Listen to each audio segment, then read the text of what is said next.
you don't challenge this poison, things just get worse. There's no such thing as gender Whole ideology. institutions become captured. No.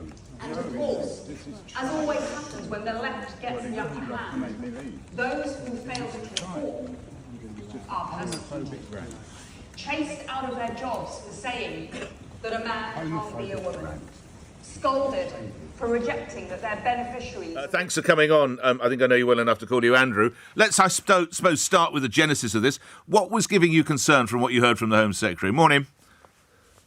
Morning.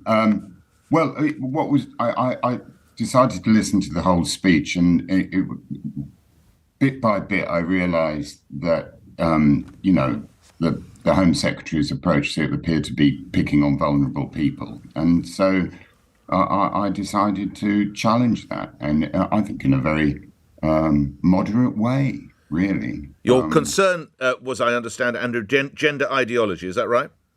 Well, it's this term that's thrown around in order to tell people, gender ideology apparently is a threat to everyone, to children, to women, to everything. It doesn't even exist. I mean, it's not a thing. Gender ideology, that term is used as a way of attacking trans people by people who don't want to be accused of being anti-trans. It's as simple as that. And I don't like hearing that kind of terminology being used by a Home Secretary. So we all heard on the tape, you start to make your feelings known, I would argue, not particularly loudly or vociferously. You're sort of just talking aloud, really, musing aloud.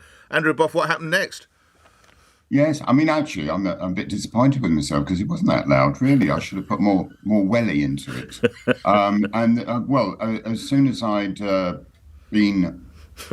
made my comments, I was asked to leave, and I said, "Why should I leave? I paid for my tickets," and then I was basically escorted out. So that was it. And did I see video footage of you then, the police taking you away, not out of the main hall, not out of the speech, but away from the convention centre, or have I misread that video? Yes, they did. I'm not criticising the police. They have a very difficult job to do. And in those circumstances, they're trying to protect the safety of everybody in the conference. So okay. I thought they behaved very professionally. OK, so that's taken on board and that's noted. How long have you been a Conservative? I actually lied about my age and joined at the age of 15. I think it was only 16 you could join then. So 50 years. How many conferences you've been to? I think it's 47. I can't remember. Every single one since Maggie's first conference, 75. But there was 1 year I didn't go because my mother had passed away. But apart from that, I'm sorry to hear that. Conference. Yeah, indeed. Ever fallen foul of the authorities before, Andrew? Oh, all the time, really. Yes. Ever been ejected from from speeches before?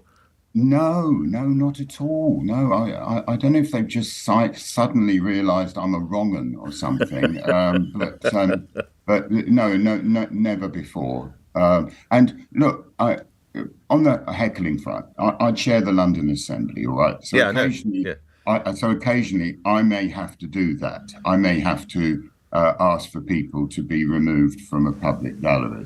But, if somebody does a little bit of a heckle, for goodness sake, we're in a democracy and people are occasionally allowed to chat. It's when it becomes disruptive. And I really don't think I was disruptive. What do you make of the state of the party at the moment? I think we're heading for a victory next year.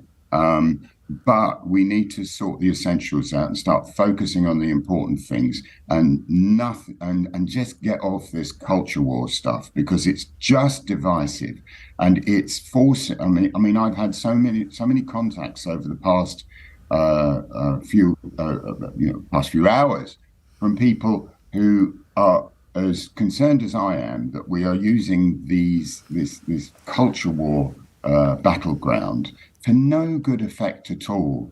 And we're actually hurting people, and we shouldn't be doing that as Conservatives. That's not the Conservative Party I joined, and I think we're better than that. Have you had much support from fellow Conservatives after yesterday's news?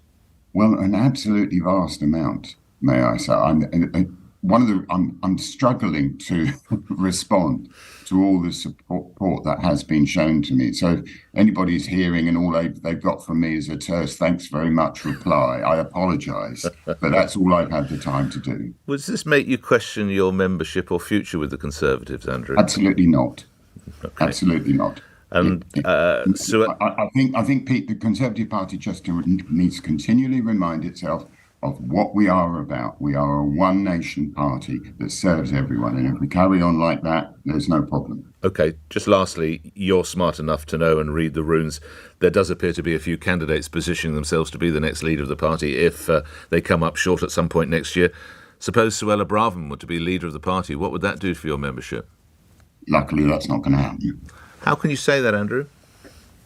I believe in the ultimate common sense of the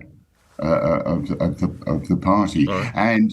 and also I very much hope that Suella Braverman learns about the power of her words and moderates her tone. Kemi Badenoch, lastly, is the bookist favourite. As and when would you support Kemi? Look, I'd support whoever is elected for Conservative leader. That's the that is the deal when you join a Conservative party. When you join a party, you support that party. You can't join a party and then support someone else. Okay. Are they letting you back in today? No, they are not. No, I think it's next year before I'll be let back in. So would you have wanted to sit in on the PM speech today?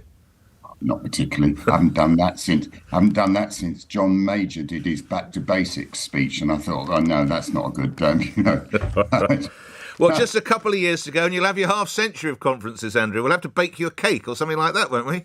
That would be great, and you could probably send it to me in jail by then, I suppose. With a file in it. Good speaking with you, Andrew. Safe journey home. Andrew Boff is chair of the London Assembly, who was removed. I can use the words forcibly. He didn't offer any resistance from the Home Secretary's speech. You'll want to comment on that. Thanks, Andrew. 8:42. David in Glasgow has been hanging on the line. David, your reaction? I don't think that's what you want from a political party, is it?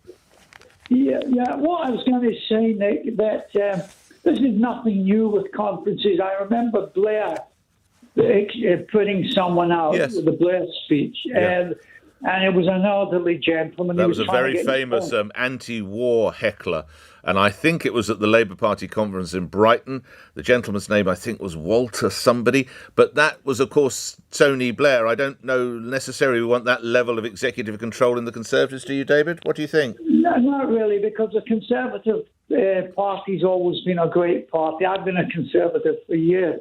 And when I saw that many years ago, the old guy getting removed, I thought that could never happen. The Conservative Party would never do that. So it was a bit of a revelation when that happened to that poor man. And your reaction to it, lastly? My reaction, well, it shouldn't have happened, Shouldn't have happened. Anyway, that's my... I agree with you. It shouldn't have happened. And I think it's appalling. I have to say, Suella Braverman has actually called for him to be allowed back into the conference. I think he said he doesn't know necessarily he wants to go, but even he can't get in anyway.